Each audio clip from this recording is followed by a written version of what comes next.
Hi everybody. Today we're going to go through the MXAPS product from InsightWorks. And APS stands for Advanced Planning and Scheduling, but really what this is Advanced Finite Capacity Scheduling that's built into Business Central. And we work with the TM group to deliver this product and to get you access to it. All right, so InsightWorks, if you don't know who we are, we've been around for about 10 years now, but MXAPS, which is the product we're talking about today, has actually been around for a couple of decades. I'll talk a little bit later about the types of clients we have with it.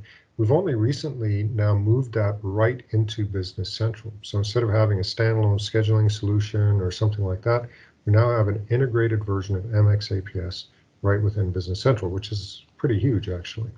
Now, the rest of these products here, are also available. Talk to your rep TM group and they'll be able to help you out if you have questions about anything else. Things like Shop Floor Insight, which, a tool like that is very handy when you're going into finite capacity scheduling, because this allows us to get some real-time feedback from the shop floor into Business Central to allow us to, schedule appropriately the next time you do your schedule. There's a whole bunch of other tools here that are available, and there's also a number of free tools. If you're on Business Central Cloud, you can talk to your rep at the TM group. They'll be able to help you out with, some of these things that you may find handy. We're going to cover off a couple of these as we go through the presentation today, so I won't talk too much about them here. But again, these are all available at no cost to you. All right, with that, let's talk a little bit about MXAPS and what it does. So I mentioned before, it's advanced finite capacity scheduling. And what that does is it generates an executable schedule for your shop floor, all automatically, right? So what does an executable schedule mean? That means you can take the schedule that's generated and it will tell you what to do. And if you follow that schedule, you're going to be able to get your product out based on what that schedule says. It's going to go in and look at a whole bunch of things like your material availability, your capacities, all those sorts of things, and tell you what you can realistically produce given your model of your shop floor. So what that ultimately does is turns that scheduling into a systemized process. And what I mean by that is we're no longer relying on a production planner with 40 years of experience. It's maybe going to retire or goes away for 3 weeks a year and your plant shuts down or slows down. We're taking all of that knowledge, putting it into the system, and then you just need somebody to click a button and you've got your schedule. So those production planners really know what they're doing. We need to get that knowledge out of their head and get the system doing that for you. All right, so how do we do that? Well, a few different things. So again, finite capacity means that we're not just dumping a whole bunch of work on a work center or machine center for the day without regard to what we can actually produce. We're looking at the capacity available within your facility before we do that schedule. And then we can also choose the machine centers that you're using. So if you've got a work center, I'll use like a machining center as an example. You've got 5 lathes in there. We can choose the best one to use for that particular activity automatically, right? So you define your work center, your machine centers, and we'll choose it. And then you can also specify exceptions. If machine center is faster or slower than another one, it'll make an intelligent decision over how to schedule that production order. A whole bunch of other things here. So the sequencing, I'll show you a little bit later, but that allows us to do things like sequence from light to dark. If you're, maybe doing injection molding or extrusion or something like that, we can sequence that color from light to dark and then dark to light or whatever you want to do, or light to dark and then switch back over to light. All of those types of things are possible. And one of the key ones here is also lot splitting. If you're in a high volume environment and you've got an order for 10,000 parts, well, you probably don't want to run those all at the same time because that's going to block all your other orders that you need to get out. So we can actually split that up into multiple lots, run those lots on different machines, or just split them up, 1 lot per day of 1,000 a piece or something like that. There's all sorts of things we can do with that lot splitting capability without you having to change your production order. So you have a production order for 10,000 of these things. We'll schedule that as if it were 10 production orders, and you don't have to do anything special. All right, some additional things, we can do some, net change rescheduling. So in other words, a piece of equipment goes down and you want to say, oh, what happens if I take this down? You can run a net change, do a what if, see what the impact of that's going to be, and then accept that schedule or not. We can also, plan that machine downtime. So if you've got planned maintenance or things like that on equipment, we'll take that into account when we run that schedule. And if you want to get really fancy, we know how many hours a machine is going to run based on the schedule we produce. You might schedule 2 months in advance. We can tell you, hey, in 26 days, this machine is going to hit 1,000 hours, and you need to actually put in some maintenance at that point in time. So we can tell you ahead of time when a piece of equipment might need some of that preventative maintenance, if you want to get fancy. There's a whole bunch of things we can do, overlaps, all sorts of stuff that really, the way you actually work physically within the shop floor, we can model that within MX to a high degree of detail, which means that, again, when we generate that schedule, it's going to work in your facility because we've modeled how you actually work. Okay? And again, if you want to get fancy, we can also do things like non-production scheduling. We've got customers that schedule their loading bays, right? Their inbound material coming in, they'll actually schedule those, or the outbound finished goods. They'll schedule when those trucks need to show up and all of those sorts of things. So that is possible. Those are going to be, extensions to the system, but we have people doing that, and you could incorporate that in your, sort of holistic facility schedule. And here, this one should have been higher up because this one's pretty important. We can do that setup reduction as well. So if you have, an operation that needs some setup, we can actually break that setup into multiple, what we call segments. So for example, if you're in injection molding, to use that example again, and you have a mold change and a color change, well, those can be broken up into 2 different segments. And we can reduce the amount of setup required by sequencing it in a way that we do the color change first and then the mold change second. So your mold change might be 2 hours and your color change is half an hour.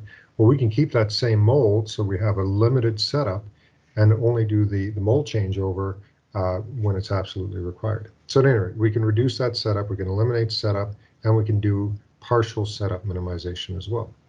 And then finally, the advanced constraints. So we can limit what we're allowed to schedule based on your available components, your labor availability, your tooling, the price of electricity, whatever you want to put in there as a constraint, we can model that and we can limit the schedule based on those constraints. All right, there's a lot of blah, blah, blah. Now, as far as availability goes, you can install this from AppSource today. If you're on Business Central Cloud, you can go in and install it, run it, and away you go. I will mention those advanced constraints I just mentioned, like the tooling, the labor, the material, those sorts of things. They'll be available on the cloud version in September. If you do the on-prem version, which is what we sell for the old NAV and some of the on-prem Business Central installs, all those constraints and everything are available now, and it's got some additional capabilities. But generally, we want you grabbing it off AppSource if you're on cloud. You can install it, probably run it on your existing data with just running the setup, and you're good to go. All right. Now, a little bit on this, we've worked with a lot of companies historically, so a lot of automotive companies, I shouldn't probably mention their names, but guys like Honda, Ford, Daimler, Freightliner, those types of people are using this on a daily basis, in some cases globally, to execute schedules for that manufacturing. And a whole bunch of other guys, packaged goods, foods, all sorts of companies that have used that solution. So those are sort of the industries. And then the environment, job shop is pretty typical, injection molding, all of these different things. It doesn't really matter what your environment is. We can generally model it and make the system work for you. All right, with that, let's actually jump in and have a look at the demo here. So I'm going to jump in and we're going to look at Business Central in the cloud version here, and we're going to go through a little bit of an overview. So the first thing I'm going to do is talk about what we have set up in the system. So within the system, we've got a bunch of production orders set up. So we've got a whole bunch of production orders in the system. These are firm planned, and we can schedule planned orders, firm planned, released. It doesn't really matter what it is. So it allows you to do what ifs. If you've got a bunch of planned orders, we can go out in there and schedule them. So we've got a whole bunch of these different production orders in the system that we're going to schedule. And you'll notice these have very similar, due dates. And the reason for this is, this could have been off a forecast. So you forecasted a bunch of manufacturing for a specific week or month, or it was a Friday afternoon and you got a whole bunch of orders in. And what, the order entry people did was they didn't put, the due date 3 weeks in advance or whatever, the due date is the Friday they entered those orders. So this is pretty typical. When you go into an environment, we often see people don't pay much attention to those due dates when they're creating the orders. And that's going to create a problem for us when we actually look at the schedule that Business Central generates, because it's scheduled all of this work on, those few days within the environment. And you'll notice here we're creating these battery boxes. So let's actually have a look at what we're actually building within the system. So from a demo perspective. So unlike, most of the time we're building bikes, in this particular case, we're actually going to be building these battery boxes. And just to see what those things look like, let's go in here and okay, there we go. So this is the structure of what we're actually manufacturing in this demo. So it's a battery box, and we've got a bunch of subcomponents here, everything else. And you'll notice that pretty much everything is scheduled here at the work center level. We've got a shear here that we're going to use. We've got the finishing mill, work center, and all of those sorts of things. The one exception here is this press brake. We've scheduled it on a very specific machine, this 10-foot, 90-ton brake. So most of the time, though, like this laser cutter, we're scheduling it at the work center level versus at the machine center level. And I'll show you the impact of that. And we've also got things that are long or short, right? So this happens to be a long bracket. So we're scheduling it on a longer work center, those types of things. Anyway, that's the product we're scheduling, and you saw the production orders we have for it. Now, if you weren't using MX, what you would do is you'd have all those production orders in there for that particular item, and what Business Central is going to do is generate a schedule for you. And using the graphical scheduler, which again is the free tool you can install from AppSource, we can actually see what that schedule looks like. And so I'm going to open that up. The default view for the graphical schedule is going to show me all my production orders. Now I've gone in and actually changed colors. Within the graphical scheduler, you can set up all sorts of views that you want with different colors and all sorts of stuff. And in my case, I've just changed the color here. This is my loading on the work center. And so blue means okay, orange means not scheduled, red means overloaded. But you can kind of see what Business Central has done. It's taken those production orders and it's just dumped them all on the work center they were scheduled on without regard to any capacity or anything like that. So this really doesn't help me at all, right? I can see from that operation, I go to this one, but we don't have a lot of information. We don't know if we can actually execute the schedule. Well, I can tell you, we can't execute the schedule, right? We can't do all this work on this day. This might give me a rough order of, I start this one first, then this one, and so on. Might give me a rough sequence, but this is not an executable schedule. I could not go through and actually execute this schedule at all. And that's the standard that Business Central is going to provide you. So what do? Well, you use MX. And the way we do it is I just simply come in here and I use this generate production schedule. And what I'm going to do is I'm just going to generate the schedule for, tomorrow morning, let's say. So I'm going to go in there and I'm going to say, 0826 at 8 a.m. is when I want to start the schedule. And we'll do it 2021. My work date on the demo is 2020. So we're going to go in there and we're going to run the schedule for that, starting in that particular day. And we're going to do a 30-day schedule. You can set whatever duration you want there. And you can ignore this unlocked here. There's an option to sort of do a net change from there. And this filter here allows us to specify whether we want planned, firm planned, all of those sorts of things. But I'm just going to run everything. So when I hit generate schedule, what the system does is it's going to go out, it's going to look at all the orders, all my capacities, everything that I've set up in Business Central, and it's going to give me a schedule I can actually execute on the shop floor. And typically this takes, depends on how much data you have. In my case, it was about 10 seconds there to go out and generate that schedule for me. And what it did was it popped up this list of all the schedule results I've had since the beginning of time. And this is also where you can do what ifs. So I ran this schedule and it tells me here that, 56 of those orders are going to be late. And the reason they're going to be late is because all the due dates were back in March or something like that, so they're all late. I could go in there and change, some parameters or whatever I need to do, run it again and see how it compares. So for example, this one here, I had a couple orders that I couldn't schedule within that 30-day window. I had 21 late, 27 on time, all of those sorts of things. So you can see all the statistics here, right? And if I want to drill down, I can actually open this up to see the details of that schedule. So I can see each specific work center, how much time is scheduled on it, all that kind of stuff. Now, typically you wouldn't look at this, right? You'd hit that button to generate the schedule, and that's essentially it. You're done. Well, with one exception. But normally what people will do is they'll generate the schedule, and then there's a setting where you can just have it pop up after the schedule is generated to automatically just pop up and show me the Gantt chart or the graphical scheduler with those schedule results. And, you know, I'll just go through there, review this, make sure there's nothing stupid in there, and I'm done, and then I commit that schedule to Business Central. So that's all there is to it. I come in, I hit a button, it runs my schedule, optionally shows me the results, and then I commit it back into Business Central, and I can now publish this out to the shop floor. Now, let's talk a little bit about what it did when it generated that schedule. So now you can see in comparison, you know, before when I was on the laser cutter or the press brake, you know, you saw it just dump everything in the work center and it was one after the other and so on and so forth. You can see here, it's actually tightened this all up, figured out what I need to schedule on what days based on the capacity I have within Business Central. And the colors here, the sort of purple here is setup time and the green is runtime. So we break up that on the view. And again, you could have multiple setup segments in here.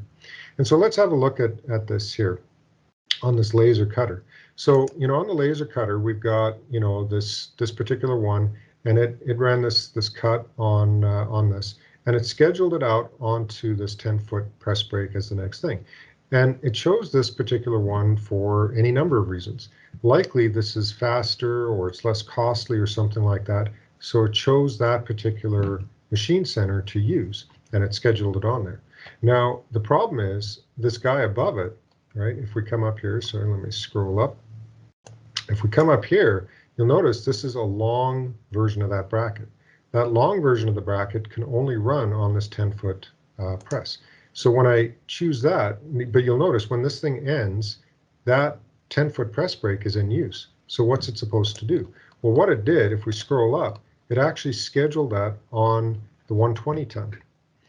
And so this is what we call an alternate work center. So even though we said in the routing, anything that's long needs to go on this 10-foot, the 10-foot was busy at that point in time, so it's scheduled on an alternate machine center, so an exceptional one that, you know, might be more costly to use, might be slower. This could be subcontracting. So it could choose to subcontract that out if we've got that set up as a possible exception instead of running it internally. So it's going to make the best decision possible for your order mix and your capacities and everything else to make sure you can actually get those production orders done on time. Okay, so in this case, instead of scheduling it on the 10-foot, it scheduled it out on this one because that made the most sense, even if we assigned penalties and all sorts of stuff to this particular work center or machine center. Okay, and that's where quite often people will use that to do intelligent subcontracting, where we say, hey, we're full. Instead of making these orders late, we're going to allow the system to suggest subcontracting, and it'll do that for us automatically. Even again, if we have penalties on the subcontract, like it's going to take longer, it's going to cost more, it can still decide, even with all those penalties, it makes more sense to subcontract than to try and run it internally. All right, so that's basically what it does. So you can see all, you know, what it's done is it's pulled all of those orders in, it's scheduled them out using the capacities we have available within the facility, and we can sort of see the results. Now, one thing I'll mention down here, this powder coat line, this is what we call an infinite capacity work center or machine center. So you can see here we've got two different orders running on that same powder coat line at the same time. And that's because we've said this thing has no capacity constraints. That particular work center, you can just throw as much as you want on it, and we're never going to constrain based on that. And that's typically what a subcontract work center is going to look at if you want to see all the operations you have on subcontract. But this can also be used for analysis. You know, you look at this and you remember it said, hey, we had 50 some orders that were late. Why are they late? Do I have a bottleneck situation? Is there something that's causing this issue? You might be standing there saying, wow, our packaging line or our powder coat line is really slowing things down. How do you figure out what to do about that? Well, you can stand out there with a clipboard and a stopwatch for a day and figure out, do I need to add an extra person? Do I need to run it overnight? What's going on? Or with MX, you can come in here and it'll tell you exactly how much capacity you need for that particular work center to get past that bottleneck. And it can automatically identify the bottlenecks for you, right? So you can go in there and you can say, why are my orders late? And it'll figure out, well, you're bottlenecked at this particular work center, at this particular work center is where it's causing that critical path to slow down. All right. So anyway, that's, basically what the thing does. You run the schedule, it's going to come in, it's going to pull everything together. It's going to, for lack of a better term, optimize your schedule based on your material, labor, and capacity constraints that you have set up within the system. That's all there is to it. So again, it went from a really ugly looking Business Central schedule, which really wasn't a schedule at all. It's just driven based on the due dates, to something that you could actually send out to the shop floor that tells you exactly what to do, where to do it, and when to do it. Okay. And that took 10 seconds. I hit the button and away we go. We've run into larger data sets with several thousand orders and lots of operations that take 5 minutes to schedule, but it's still going to be way faster than standard MRP. You still need to run MRP in Business Central, but it's actually a very fast process to actually generate these schedules. And there's a lot of smarts that come along with it. So that's really all there is to it. Hit a button, generate the schedule, maybe review it, maybe just look at the statistics and say, yeah, this is all good. And then we go ahead and commit the results back into Business Central, and all the production orders are updated with the dates and everything else. Okay, so that's the basics of the schedule. Now to get there, there's a few things you need to set up ahead of time, of course. So what we did, if I go in there, I'm just going to look at the setup. After you install it from AppSource, you can go in and you run what we call the assisted setup. So it's just the setup wizard, and it'll set all the defaults for you. And there's not a lot you need to set up. It'll do all of this stuff for you. I'm just going to point to a few different things. So a couple, the sort of the default setup and run, it sets all that. What I wanted to show you was after you run the schedule, you can have it do a lot of things, right? You can have it, show the chart like I mentioned, everything else. One of the important things is you can actually go in there and have it automatically commit the schedule when you run it. So this could run in a job queue, like it says over here. So every 4 hours or every night, it's going to run the schedule, commit it, and you're done. It's all automated. You come in the next day, and here's your production schedule for the day, and that's basically it. So it can do all that kind of stuff. The other thing I'll mention here is the priority. This is something that, of course, Standard Business Central doesn't have, but if you have a high priority customer, or you want to bump up the priority of a specific order because it's a rush, on an order-by-order basis, you can go and change that priority if you like. The default priority, this is what all the orders get out of the box. Okay, so that's basically it. All of this gets set by default. There's really nothing you have to do, but there's a whole bunch of stuff you can set here. Now, the only other things that you might want to look at when we get into this is the alternate groups. And an alternate group is how we define sort of exceptions to the work center. So here's that press break that we talked about earlier. If I look at this says, if I'm trying to schedule one of those long brackets on the standard, 10-foot press break, and that thing is busy, I can go in there and I can choose one of these optional work centers to use instead. So one of them is to use the 120 ton, and there's a little bit of a penalty if I use that 120 ton, right? It takes me twice as long to set it up, and it's a little bit slower to run. So you can set that up, and it'll still choose that if it makes sense, even with these penalties. And same thing with the subcontracting, right? This preference here says it's going to take an extra 48 hours if I run it in subcontracting, but sometimes that might make sense, right? And I can also set the minimum order quantity so that I don't subcontract onesies and twosies. I have to have a whole bunch of stuff before it'll actually suggest subcontracting, that type of stuff. So this alternate machine centers is something you can set up if required to list your exceptions. That is really about the only. Yes, Mark, before you move on there, so go back into that. And while you're going in, I'll ask the question. It looks like, based upon how that's set up, you could actually have multiple subcontractors listed in the alternates there, where this subcontractor, requires 48 hours notice, but the maximum order size is 20. A second subcontractor requires 4 weeks notice, but their minimum is 10,000 and their maximum is 1,000,000, right? You could do something like that. Absolutely. Yeah. Yeah. And it'll go through and it'll evaluate all of those and choose the best one for that specific situation as you go through.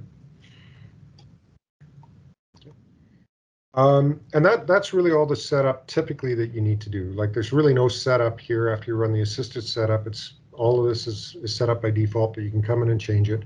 Quite often the only additional setup is those alternate machine centers and work centers. But I will show you a little bit on the scheduling rules. The default that gets installed is probably fine for 90+% of the people, but you can edit it if you want.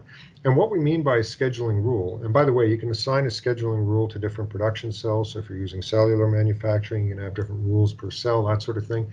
But a rule just defines, what we're doing to generate that schedule. And the default one, what it's doing is it's first looking at the priority of the order. So anything that's a higher priority is going to get scheduled first. If all the priorities are the same or all the high priority ones are already scheduled, it's then going to look at the due date on that production order. So that's the next thing it looks at. And then what it's looking at here is any user-specific requirements. And I didn't mention this actually. I should show you on the graphical scheduler. But I've got it set up to sequence based on this particular attribute, and that's aluminum versus stainless steel. So what it's going to do is it's going to do all my aluminum first, and then it's going to switch to my stainless steel, and then switch back to aluminum. So that's how we can do sequencing on color and things like that. And you'll notice here this rule logic, we can do things like say, you know what, I want to make that a sawtooth rule. And what that means is we start, for example, if we have a color wheel, we start at light, and then we work all the way up to dark, and then we drop back down to light. So just a sawtooth wave. Or we can have a triangle wave, which is, maybe an oven, right? If I'm in foods or if I'm doing heat treating, we can start at the lower temperature, ramp up to the high temperature, and then slowly go down to the lower temperature and back up. So we can manage that and sequence the orders to best match how we're using that equipment. Okay, so in my case here on this user 2, I'm sequencing by aluminum versus stainless steel, and so on and so forth. And you've got a ton of different options for what you choose to schedule by, right? So again, these are the typical priority, due date, those types of things, but all sorts of stuff, like I won't get into, sort of the details on how this works, but, you can schedule the slower stuff first or the faster stuff first, all sorts of different things that you can set up to schedule by. So there's a whole bunch of different attributes here, including all those user attributes you can use to determine how you sequence the product through the facility. All right, but again, the setup, you run the assisted setup or our, which runs the setup wizard. It sets all of this stuff up. Then you might go in and add in the machine alternates, like the subcontractors or alternate machines you can use. And that's really all you need to do. Once that's done, on your existing data, you can probably hit generate schedule, and it'll go out and it'll generate that schedule. We found some people when we come in, they've got weird data set up and things don't work exactly the way they want. But I would say 80–90% of the time, the existing data that you have for your production in Business Central, install MX, run assisted setup, hit generate schedule, and it'll just work. Now, why does it work like that? Let's go ahead and look at a couple of things here. I'm going to look at the routings. And we're going to bring in, we're going to look at this particular routing here, I think. Yeah, this is a good one to start with. So all of this is standard Business Central, right? Everything on here, we're going to set up the routing the normal way, normal, Business Central work centers and machine centers and everything else. And again, this is that long bracket, and it's, by default, we're telling it, run it on this 10-foot press break.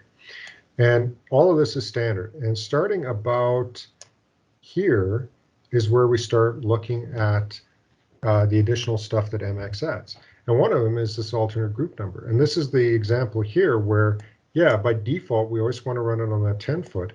But if that thing is not available for any reason, you can go in, and these are those alternates that I showed you earlier. It'll go in and it'll look at those alternate work centers, subcontract, or the 120-ton, or whatever it happens to be, to choose something else that could potentially schedule it on. Okay, and it may not choose one of those alternates. If, you know, having the order be late makes more sense than using one of these, it'll do that as well. And then a whole bunch of other stuff. I won't get into a ton of detail, but just to give you an example of the capabilities, this breaks allowed is an interesting one because quite often there's an operation you can't stop in the middle of, right? If you're scheduling something and your shift ends at 5 p.m. and you're busy doing extrusion or heat treating, you can't just turn off that machine, go home, come back the next day and start it up again. So what this will do is prevent that operation from getting broken up based on shift patterns or whatever else. It won't schedule it unless it can schedule it from start to finish. So you can do all of these sorts of modeling things within the system. And, you know, just in time, so that's kind of like backwards scheduling and a whole bunch of stuff. You know, this maximum early days is also useful in foods, right? You don't want to, you know, happen to have capacity to produce some product that'll expire before you can even ship it, right? You finish it 3 weeks early, but the customer doesn't want it, you know, for 3 weeks. Well, by the time you ship it, it's almost expired. So you can set this up so that you're not producing that product too early, right? All sorts of different things you can do. And one of the other things I wanted to mention in here is the lots. So this is, again, where we can come in and we can say, when I produce this, I want to always break this up into 2 or 3 different lots. Or I can say, you know what, my maximum lot size is going to be 1,000. So if I get a production order for 900, I'm going to have one lot, one production order that's scheduled. If I get a production order for, you know, 10,000, I'm going to split that up into 10 1,000 piece lots that are scheduled like they're individual production orders. But I don't have to mess with the production order or anything like that at all. It's going to do that for me automatically, right? So there's, again, a whole bunch of different options you can set on these things to determine, you know, how it's going to schedule within the system. You don't have to use any of this stuff. Again, the most common is this alternate machine centers.